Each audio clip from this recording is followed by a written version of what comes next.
Good morning. It's Monday morning, December 2nd.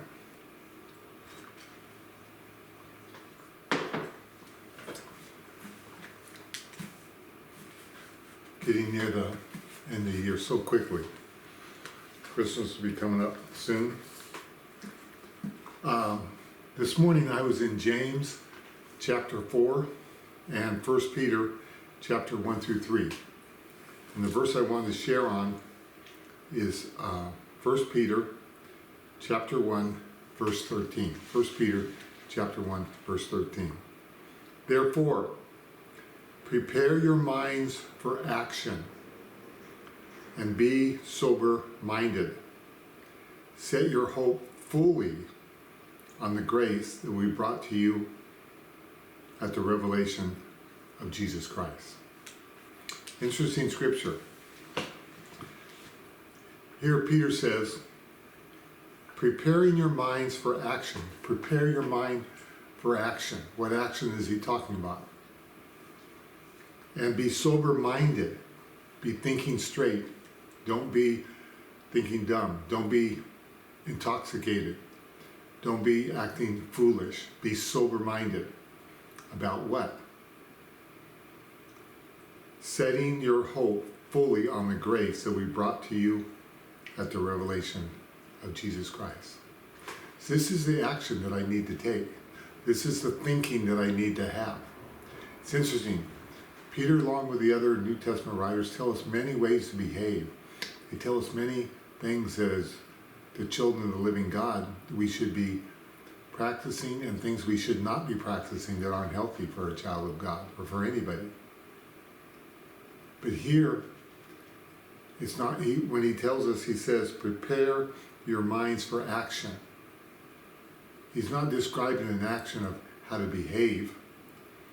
Being sober-minded, he's not telling us to set our mind on certain things, how to behave and how to change ourselves, but instead, set your minds for action, be sober-minded. Why? So you can set your hope fully on the grace that we brought to you at the revelation of Jesus Christ. We cannot grow without His grace and His mercy. We cannot continue to walk as believers without His grace and His mercy. We cannot be saved without His grace and His mercy. It's His grace changing our hearts, changing our lives. It was that way the day I received Jesus. It will be that way the day I take my last breath. He is the one that takes us through our journey. He is the one that gets us there. He is the one that forgives every sin, every mistake, every failure we do. It's His grace that picks us back up. It's His grace that encourages us. It's His grace that gives us the power when we have none. It's 100% Him. My job is to submit to that and to set my mind on the action that I am going to trust Him. That's the action that I take, that I'm going to trust Him, to be sober-minded, to think straight. What kind of thinking straight? That He is the one that empowers me to make it the whole way.